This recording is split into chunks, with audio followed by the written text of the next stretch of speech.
Welcome back to the Point of Difference podcast, the show where we sit down with people in the world of professional sports to talk about what sets them apart in their respective fields. I'm your host, Angus Henson. And I'm co-host, Shaq Shora. Today, we'll be joined by Alex Toohey, one of Australia's up-and-coming stars who's currently playing for the Sydney Kings as an NBL Next star and is currently preparing for his future in the NBA. So after this, Alex Toohey. Alex Toohey, welcome to the show. We're really excited to have you. I kind of just want to start with where you are currently. It's an exciting time to be talking to you in sort of the lead up to sort of a much anticipated next step in your basketball journey. How are you navigating that? How are you finding sort of just being before a big leap? Yeah, it's a challenge. I think last year I was kind of obviously not as prepared for this time, and I wasn't playing as well, so it probably wasn't as much of a reality. But this year I feel like I know that I'm ready for that next step, and I think it's time to make that jump, and I'm feeling excited but also nervous because it's that unknown of what team you go to, where you're picked, performance and that sort of stuff. So there's a bit of nerves with that, but I think overall just excited. Like, it's kind of one of those things you prepare for all your life, and then you can't really express how it feels. But I'm when that moment comes, which seems so far away still because I don't want to get too far ahead of myself. But yeah, I'm just super excited for it. How is it day to day, being able to differentiate it? Like, you're talking about working on different things. What does that actually look like for you? I look at it like the NBL is like a certain play style. So the way I'm playing more of like a 3-4-5 position here. So kind of working on my screen setting, which is a big part of playing in the NBA as well. But kind of that, and then defensively being able to switch and guard multiple positions. I think that's something that provides value to me in the Kings. So kind of getting feedback from the coaches on watching film with the coaches on what things I need to improve on and kind of taking that on board. But then in the back of my mind, making sure that I'm putting times into working on my shot, creating off the dribble.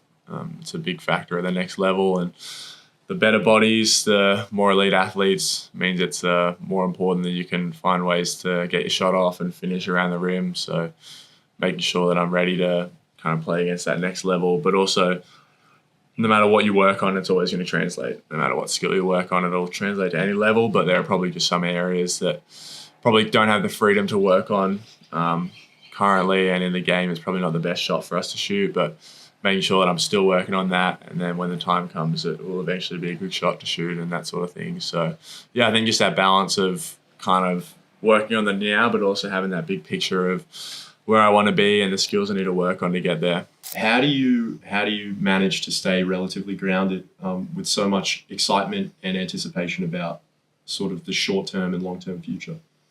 I think it helps having last year being similar. Like at the start of last year, I was going well and playing really well and projected to kind of be a one-and-done guy. So kind of having that now and understanding how quick things can change, that's helped me. And then in the off-season was just a big focus on what are my values and focuses are going to be coming into this season. And it was just, not worrying about mock drafts and kind of what other people are saying about my performance, because in my mind it's like me and maybe two other people know kind of what I'm capable of as a basketball player. So realizing that it's just working on that, and people that kind of aren't there when you're at the bottom, they're not going to be there when you're at the top. So just that mindset that no matter what happens, what other people say, you kind of intrinsically know yourself. And then last year, another world, it's like, all right, I'm a projected second round pick. Do I just go and hope that some team takes a risk on me and that I'm kind of ready to go and play that level? But deep down, I feel like no matter what the rankings are and what people say, you're going to be this or you're going to be that, you're kind of the one person that really knows what you're capable of. So I feel like last year I kind of just knew that I wasn't really ready, and the chance that you go second round, don't stick, it makes it harder to kind of get back to the league. So I feel like this year the off season was massive, and working this year with the team, I feel like the skills and stuff I've kind of taken to the next level in those areas, and I feel like now, kind of no matter what the rest of the season has to hold, and obviously the game-to-game performances are important, and that's important for teams to look at how you can apply that in games. But I just feel like I'm ready for that next level, and just having that belief in myself that I am is probably the biggest thing, and then that kind of takes away the outside noise and the other things when you're really the only person that matters is yourself and those that are surrounding you. Okay, so from there we go way back and try and establish things that you think have aided your development to get to this place. Lots of people, especially young players growing up, they want to be in similar positions to you, and I think identifying some things that may be common for them is really good. I've done a lot of research. I know you come into basketball a little bit late. You took cricket competitively at a younger age. A lot of people talk about transferable skills between like other sports and basketball. Do you reckon there's many for cricket? It's such a weird, probably not. Yeah. Baseline to baseline, probably not. I guess being in that team setting and kind of being able to have fun with the team, that's maybe one of them. And I think when I shoot, sometimes it comes off my middle finger, and that might be because of bowling. Because of bowling. You release it like that. Yeah. So that might be the only real one. But I do remember growing up, I would have cricket under 12s, 13s or 14s on a Saturday morning. And then Saturday afternoon, we'd have basketball tryouts, but we'd forget about it. And then someone would be like, oh, you coming? Yeah. And I'd go and I'd do these tryouts in my cricket whites, full head to toe. I had the plastic spikes on as my grip. But yeah, it was... What? Yeah, it was pretty weird. I've had a few of those, and then it kind of got to the point where it's just cricket just takes up too much time. And I mean... How old were you when that was the decision? Maybe 13 or 14. Around then. It was kind of when the Oz camps and the national team started getting picked, under 15s and that sort of thing. But at the same time, the cricket New South Wales academies is starting to start up, and it's just too much time, and I probably enjoyed playing basketball a little bit more. Was that as simple as that? Just a decision of what do I enjoy more? Yeah, I'd say so. I can't remember if it was which way it was, but I remember thinking I was either, in my mind, I was processing either I'm currently better at cricket, but I enjoy basketball more, or if it was I'm currently better at basketball, but enjoy cricket more. I can't remember which one it was. Did your siblings play much of an influence in that decision as well? My brother's the one that got me into basketball. He was kind of the first one in the family to play. Mum played netball, and then Dad played cricket and rugby a little bit. But yeah, probably seeing my older brother playing basketball in the backyard, and just being a younger brother, you just want to join in and try and beat him. So probably the biggest factor that got me into it. And then Mum started coaching me from a young age. She was my first basketball coach, just random leagues, but she always wants credit for that, which is funny. But yeah, I think family's super supportive with whatever I did, but Dad probably dreamt that I played cricket, but I think now he likes the basketball. Okay. And he's exploring a new skill and a new craft with me. So yeah. Yeah. Okay. So you make it almost sound like you get serious about basketball when basketball gets a bit more serious, and when you have to take it more serious to continue being competitive. Is that fair?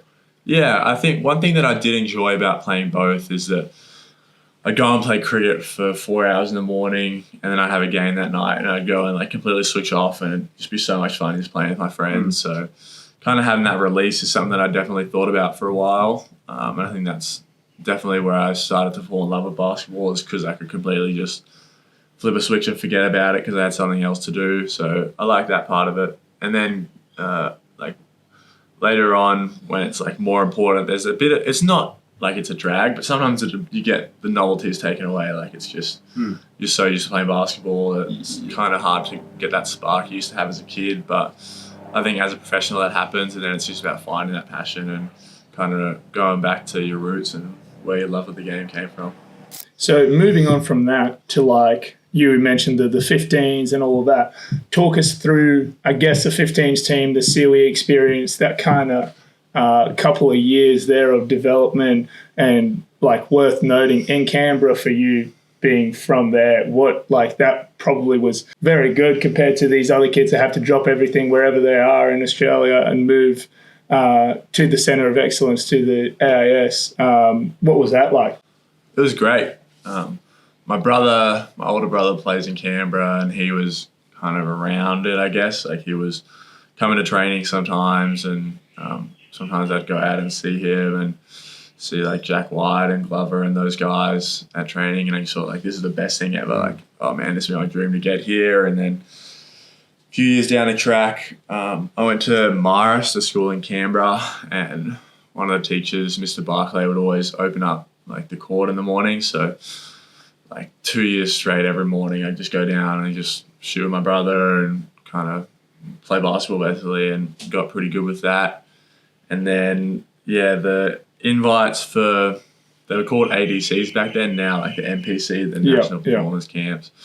Invited to them, and then the first one's just like, wow, like, this is so incredible. Like, I'm just going to try and have so much fun. And then the second time is like, all right, like, I know what it's about now. It's time to like really take this seriously and try and show everyone how good I am. And then they used to play in like the Canberra Classic tournament. So we had 2 teams, or maybe like 4 teams actually, of the kids, and just like scattered around. And the COE team was there. And then like the Gunners, a few teams from Melbourne and stuff came down. So they kind of just scattered the kids up, and we played in those games and played pretty well. And Capehorn kind of pulled me aside, Adam Capehorn, and he was the head coach at the time of the COE, and he was like, hey, like, really like how you're progressing. I think the COE is something that could definitely pop up in your timeline, so just keep working. And that was cool to get that recognition. And went back to playing in Canberra, played in the men's league there, the Wednesday night leagues, and I played with the COE assistant coach. So it was good to kind of get that head start on kind of what they're looking for. And after that, got the invite, and I was probably 16, so it would have been start of year 11, maybe 17. And then, yeah, basically get to the AIS. It's full-time school, full-time basketball. You'll shoot in the morning if you have time before class, and then they got like shuttles, so they'll shuttle you to school, 2 or 3 classes, come back, have lunch, go to weights, and then team training in the Arvo. And you stayed at Marist as well through that time? I didn't stay at Marist, actually. Good point. So when I got the call up, it's just too far to drive, being far away from the AIS. So went to Lake G with the rest of the AIS athletes. And then, it was like a 10-minute drive, so save some time. So, train, get back, have lunch, all the food's provided, lift weights, team train, and then after that you do optional shooting, whatever you feel like. But that's pretty much 6 days a week for 2.5 years basically, and that's probably where the bulk of my development came. And then Robbie McKinlay took over the COE and felt like he was big with me and just holding me accountable and holding me to a high standard. So I think it was incredible. And I don't know what the view is on the COE now. It might not be as, people don't look at it as seriously, but I think like back then it was like the best place to be. And I still think now, like, if you're able to, if you can make it there, I think that's so important for your development. And honestly, one of the biggest things is there's such little access to basketball courts in Australia that like the fact you can go somewhere and get access to a court 24/7, I mean, you just can't turn that down. Yeah. Okay. So you go from kind of having to be self-motivational for a long time, to now, like, I don't know Adam Capehorn personally. I know a lot of people say that he really gets after you, and I know Robbie personally. I know that he does. So you've gone kind of from it's all intrinsic, it's me and it's my parents, to now like it's a full-time job. What's that transition like? It's interesting at the start, but I think the fact that you have like 20 other kids your age and like you meet some of your best friends there, I think that definitely helped it.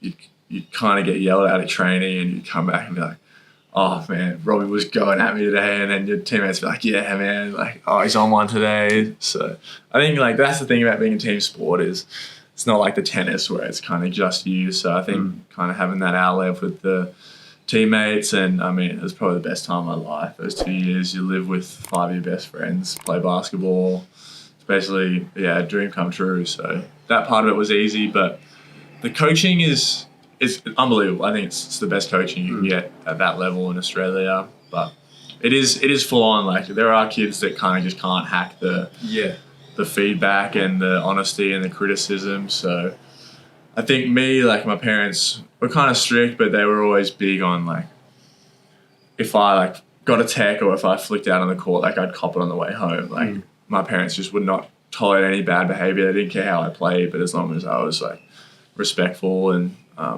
wasn't, like, a crazy lunatic, which I probably was for a few years, but they straightened that out of me really quick. But I think some kids, everyone just has different upbringings, and some kids have their parents in their ear saying you're the best player in the world and you're going to make it no matter what. And then other parents are saying, like, hey, man, like, I don't know how good you are, but you just keep doing it and maybe one day you'll get there, but just focus on school and stuff. So I think I had a head start with that, and kind of have an older brother to pick on me as well.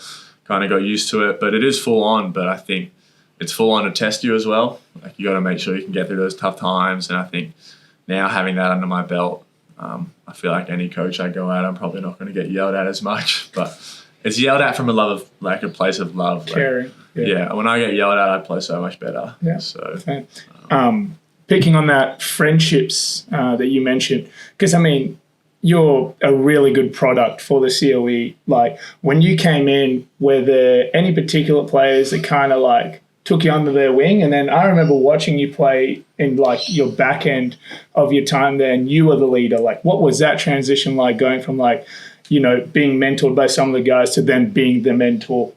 It was great. I think when I started, Dyson was probably like the guy there, and he was probably the leader. So it's cool to be with him and like Rain Smith and those guys. The first almost like 2 months just struggling at training, you're like, wow, like, am I really good enough? And it tests you a bit, but you kind of get used to it, and you think, all right, like, if these guys are gonna like really play like that, he's got to match it. So you rise to that level. But I think, just like leadership habits, the coaches are big on.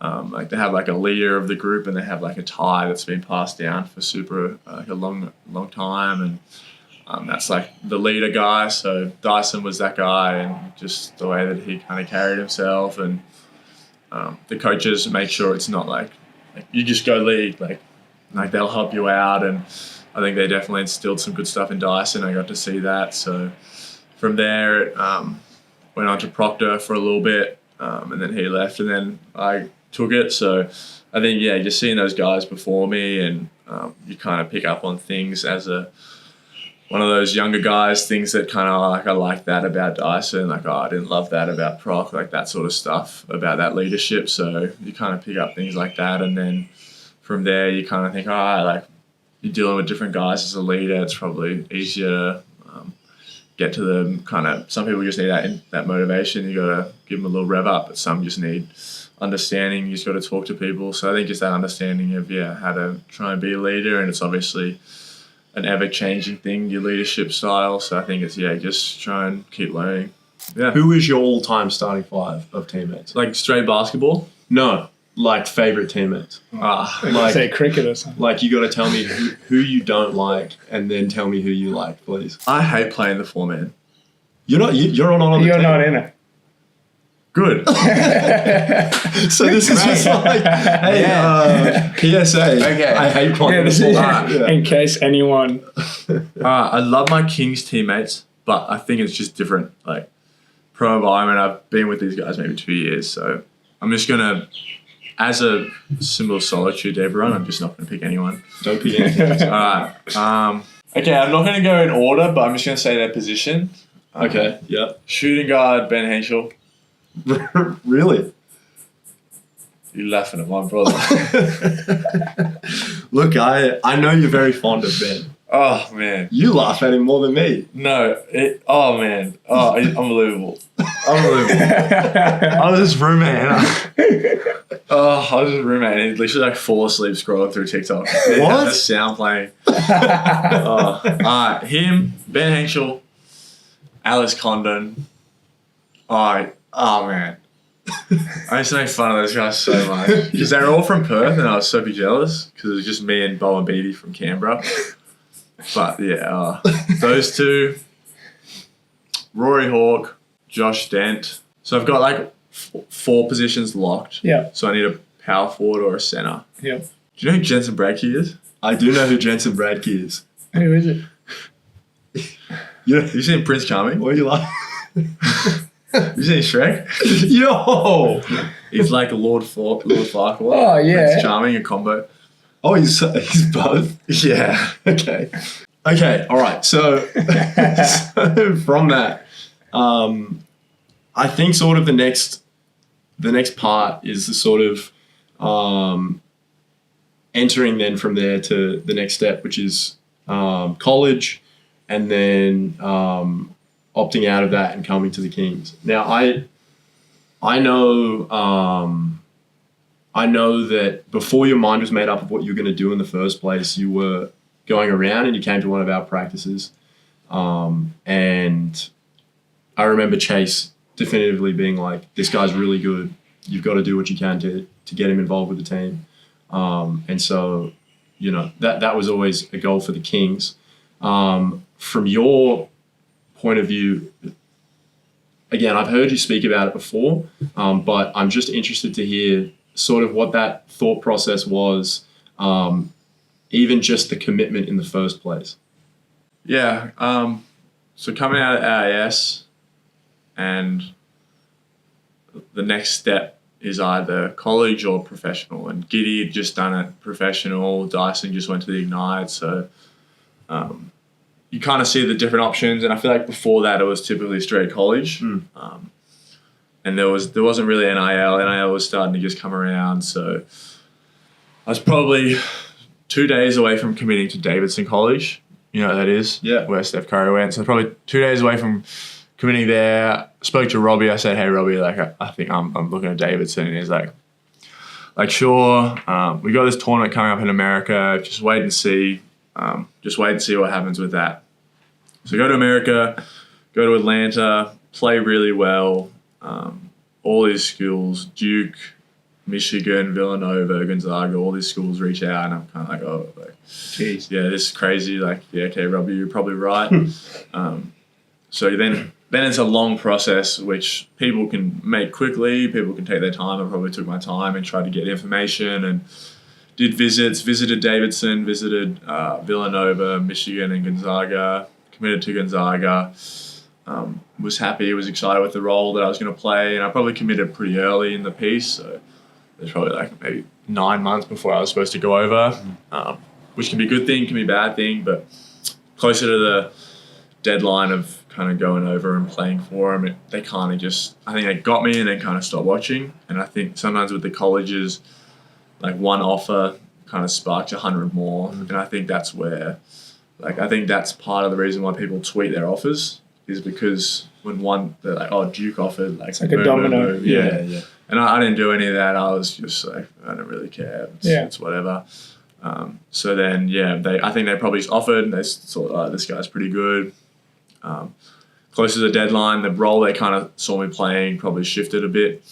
And then they probably had like a fifth-year super senior at the 4-man, which they saw me playing. And at the start, it was probably more like a combo 2-3 guy. So I probably wasn't too keen with that. You didn't want to play the 4? I don't mind playing the 4, but just the system in college is like screen and roll, and Right. the ultimate goal is to get to the NBA, and You can't to have that skill set. So back then you already had that in mind, like this is the goal and everything I'm doing is to that. Yeah, I think so. Yeah. And I think that's probably where I'm got an advantage on, is my size at my position, and kind of, using that my advantage. So during that process, I also like did the training with the Kings and did the Next Star stuff, and was looking at a few teams. I'm kind of had my eye apart from the Kings, and there was like a changeover with the coach was a bit of a decision. So I was just said, all right, college, if it fails or anything, I can come back and play in the NBL. And then, that stuff changed it at Gonzaga. So I came back, and, the Kings still had a position at the small forward available. So I was like, let's get to it. And then, jumped in last year and then made it here. Yeah, and so I sort of want to go to that is then that first year with the Kings. And, we've had a couple guys on the show already, and you talk to a lot of college guys. It takes some time to acclimatize into the pros. You sort of didn't have that luxury. You were kind of thrown straight in the fire, not just playing but starting, and not just starting but playing big minutes and taking a lot of shots. I guess there's lots of questions there about that transition. I guess my first one would just be, what can somebody do, or what did you do, or what do you think you would do in the future about hitting the ground running there and being not just maybe confident, but understanding your role and then performing in that role without any opportunity to get comfortable? I think it's a tricky question because there are so many factors that I feel like so many boxes that need to be ticked before that. I think, unfortunately, like, your body and your level of athleticism is such an unbelievable area. Like, I look at AJ Johnson last year, who's like a top 10 prospect, came over here, projected top 10 pick, and averages 2 points a game, plays 6 minutes a game. His body just wasn't ready. I think that's hard. It's hard to say that's the factor, but it definitely is a factor. Like, you need to be able to hold your own, and I think that's something that definitely helped me, is that my size and length, I can play in different schemes. If we play big or play small, I can play in different positions. So it's hard, but that's a definite factor. And then I think it's also just your preparation before. I think some kids, this is just a hypothetical, but some kids maybe have the option to play in like NBL 1 East or NBL 1 competitions, but they're kind of like it's a bit scary. Like, I'm not sure how I feel about that. I'm just going to play like under 18s and I'm going to average all these 40 points a game and that sort of stuff. And I think in the long run, if you get in those NBL 1 trainings and you train hard and you get used to those bodies, I think that's something that it may suck for 2 months. It sucked for 2 months at the start of the AIS. So once you get past that, you realize, like, all right, I can play at this level. And I think you can't just come out with no history, or like, you can't just think, all right, like, I'm ready, but not have played against those kind of bodies before. So I think playing NBL 1 was big for me, and going against bodies, the skill is definitely another level at the NBL, but even just the bodies, you can figure out what the guys are going to do and that sort of thing. So I think having that in the back of my mind, and then, I mean, just my whole life I've been growing up, just be a complete basketball player. Like, I'm not a one-dimensional player at anything. I think I'm good at a lot of things. Maybe not like one thing where I'm like, boom, like I'm excellent at that. So I think that's something that probably helped me, is that you can make your way around stuff. And something you actually said the other day is you can repeat it, but like the sports where you have to do one thing really well, it's probably like the hardest to make it because you can't hide. But definitely, I feel like I'm so versatile in basketball that I can kind of give you a little bit of everything. Yeah, I think that's interesting that you immediately go to, I've played not at this quality, but at the size of the players that I'm playing against. Like, that's as important. And I think people are starting to get more serious about preparing their bodies for the next level in the weight room than perhaps they have been. And so that's a really good insight. And you kind of... I'm going to cut you off. Cut me off. That's the other thing about Americans as well, is it's the pros and then it's the amateurs. There's no semi-pro. No, in between, And I think the Australians can play against bodies. Like, Giddy's played against bodies. Dyson's played against grown men at NBL 1. A lot of these top 10 high school guys go and play at college, and it's like, oh my God, like, I'm really not as good as I thought I was. These guys are grown men. Like, I think that's a big shock for a lot of high school guys, and that's where you see a lot of the people drop off that were maybe stars in high school. And likewise to the NBA, honestly, like all these college guys it's a jump from high school to college, kids to men, and then that college jump is from men to grown men trying to feed their family. So I think you get that earlier in Australia, you get that grown men, and then if you go to the NBL, it's grown men trying to feed their family. So they definitely get a head start, which Americans don't. They just play against kids all day. Yeah, so in a sense, like, what you're getting at is, if you had younger players giving them advice, it's like, go out, put yourself in the deep end, go play in those NBL 1 squads, like go get beat because, you know, it's better in the long run. Like you get yourself acclimatized to these things, right? Yeah, definitely. And I mean, if you can do that and not get discouraged, I think that does wonders for your confidence. And you figure out things like, all right, I'm not going to be able to kind of shoot hooks over these guys. I'm going to have to shoot a fadeaway, or I'm not going to be able to get my shot off. I got to speed my shot up. And you just find nuances that will ultimately help you in the long run. And I think you get away with stuff at the junior level. The guys that are faster when they're younger, they're just faster, and that's good enough. But when it gets to, all right, I'm not faster than this guy, they don't have anything. So I think that's something that was good for me to get that recognition when I was young, but also bad because it wasn't like a challenge. Like I didn't really start shooting threes until top age 20s pretty much. Wow. Because I was just bigger Never than had to. Yeah. I think I shot like 6 threes at under 18s top age. Wow. And it's just like, all right. Like, well, I don't need to yet, Yeah, so fair I enough. might as well. So I think just getting into that earlier and being like, all right, same thing with looking at the NBA, like, all right, if I'm going to get there, I need to work on these things. But back then it's like, all right, I don't need to shoot threes yet, but it's going to get to a point where it's like, all right, you really need to do that. So just having that outlook as well. Talking about that last bit, the skill, I guess, in the off seasons, what has been some focus areas, I guess, over from year 1 to year 2, and what will be focus areas now heading in at the end of this season? For me, year 1 to year 2, I think like shooting's always going to be an answer, I'm going to say, and that's obviously a big part. I think it was, for me, trying to get to 2 feet more often and find counters out of 2, which I think I've improved on. Looking to create off the dribble more, understanding that my role is going to be increased this year and being able to come off handoffs and come up on balls more and create for my teammates. So making sure that's up to scratch. And then a little bit of off the dribble shot creation, which probably hasn't shown as much, but I still feel like that's another level I've taken a step in. And then the next off season, going from here to the NBA, I think defensively, working on my body and agility, my side-to-side speed, that'll be a big area for me, and staying in front of guards. And then, like I said, shooting, I'm always going to say, so shooting will be an area. And I think kind of that in-between game, like you can't get a layup over a big guy. What's it going to be? Is it going to be a floater? Is it going to be a pull-up? I think that level to my game is going to be a big part of the next level. Mm-hmm. And who's this with? Do you have any particular guys that you work out with? Yeah, I've been working out with Jordan Lawley, so I'll probably go to America and do it with him. But like, I think he's a great trainer, but I think as well, like if you know what you are as a player, like it doesn't really matter who you have. As long as you have someone to rebound for you, you can kind of figure out what you need to work on. You can watch film of players you like.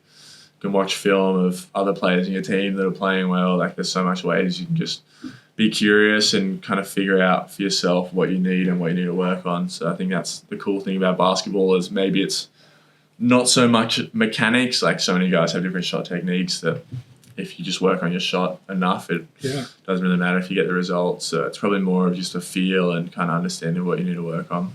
Do you think diving a little deeper into the skill stuff, like you're saying being proactive about your own learning, what has been the best tool for you? Has it been film? To kind of know, okay, this is now moving on to my focus area. Like this is what I'm focusing on for the next couple of months here. Film is a big one. I think just like literally just going to the court and just visualizing what I've been doing in the games and kind of thinking about typically how defense is going to guard me, if they're going to go under, and literally just sitting there and just mucking around for 15 minutes and being like, all right, like if I'm driving middle and they're going to cut me off, I'm probably going to spin. And then if I spin and don't have a layup, I can get to 2 feet and shoot a fadeaway, or I can kind of step through. And then you'll watch players, NBA players, Euro players, and you'll be like, all right, he spins and he goes straight to a left-hand finish. You add that, and then you think, all right, he spins, he gets cut off, he goes back over that left shoulder and spins back to the middle, and you just pick up things that other players do, and then you practice it enough and kind of add it to your repertoire. Rapid fire questions. Yeah, free throw routine. Pardon? What's your free throw routine? I think changing it, which is bad, but This is not a rapid fire answer. Boom. Free throw my favorite routine. routine. 2 dribbles and shoot it. Good. Summer or winter? Summer. Subway or Macca's? Subway. Jordan or LeBron? LeBron. Mountains or the beach? The beach. Sausage roll or meat pie? Sausage roll. Titanic or the Avengers? Avengers. Next question. Coffee order? I don't drink coffee. We've already asked something along these lines. Hang on. No. Well, I mean, they're terrible. Just use words. What colours are on the South Africa flag? South Africa flag. Green, yellow, red, white, blue. Black. Swish. Pretty good. What would your superpower be? I would want to be able to go to sleep instantly. And I say that, I don't care if it's rapid questions. I say that because I like to ask, what are your what superpowers would you want that could somehow be possible? Like would you want to be like unbelievable at cooking, or would you want to like fall asleep instantly? But like, if it's possible, it's not a superpower. Well, it is. No, it's not. It's a power. I think it's super. The headband. All right. Talk to us. When is it on? When is it off? What colours? What are we thinking? So I wore it last year for the pink round, and we won. I played all right. And I didn't wear it since. And then this year, I can't remember the first game I wore it, but my hair started getting really long. And I was in the process of finding a barber because I used to be in Western Sydney and it's just too far to go now. So I didn't have a barber, and the last time I got a haircut from this random place I go to around the corner, I got yelled at by my teammates. They made fun of me. So I started wearing a headband to keep it out of my eyes, and I think we've won every game I've worn it. I've worn it like 5 times. What? Lost. And I think I've played pretty well each game. And then my agent says, hey, I'm going to need you to do me a favour. First of all, I had a beard for like 2 games. I remember. And he said, I'm going to need you to shave the beard.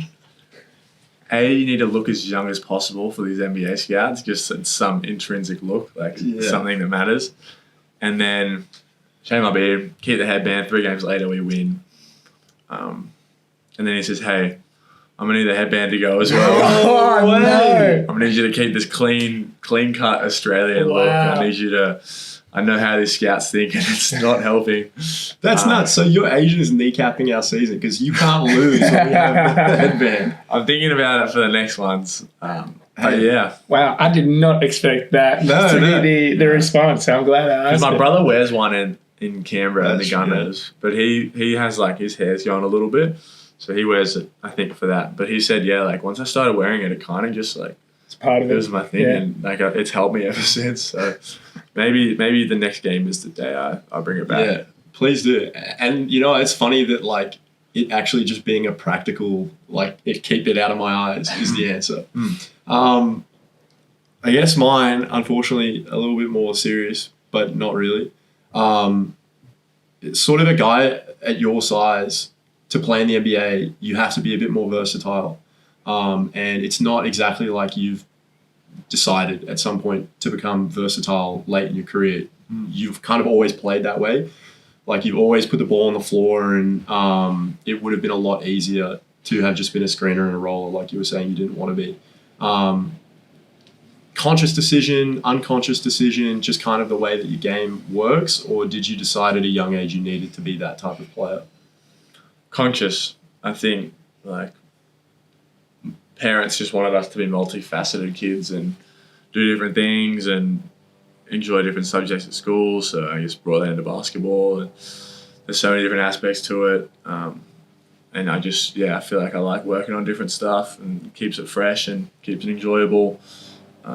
But I think it was just Australians, like the way you play basketball, you just get taught to pass, taught to dribble, taught to shoot, that sort of stuff. So I think, it's just from a young age, you just want to play basketball as best you can. And you go into so many different situations. Like young at the AIS, you're not really playing much, you're kind of learning. So there's a shortage of four-mans. All right, I'm going to screen really well. I'm going to learn how to do handoffs well, learn how to get creative off that. And then you get good at that and you start filling in that role. And then they start, all right, well, we'll start adding some guard skills and shift you down to the 3. Take people off the bounce, work on your perimeter creation. So work on that level, and then you get there, and it's like, all right, you're pretty good at that. You start to shoot off the dribble, your catch and shoot's elevated, and now you kind of got that green light to really just go and play. So I think it's that levels to it, and then once you get from there, being like the man of the NBL 1, you kind of restart coming into the NBL, no minutes are promised. You're coming in, you got like NBA caliber guards and stuff. The system you're in, you're probably not doing as much as you'd like. So it's just about like rebounding, finding my spots, being able to cut and being able to create offense without the ball a lot, and being able to, score without needing assists and that sort of thing, because the way you're playing. I think it's just that recognition of what everyone needs. And I think some people, if things don't go their way, they'll just take it as, all right, like, I'm done, like, I'm giving up, versus, all right, I'm not getting the ball in these areas, all right, I got to get to these spots and work on these things so that I can eventually be open. And just those levels to development, I think, is just come from a young age, but it's stuck with me ever since. Awesome, man. Well, really appreciate you coming on the show and talking to us, and I definitely learned a lot, so thank you very much, and all the best for the rest of the season and then into the future. Appreciate it, man. All good, thank you guys.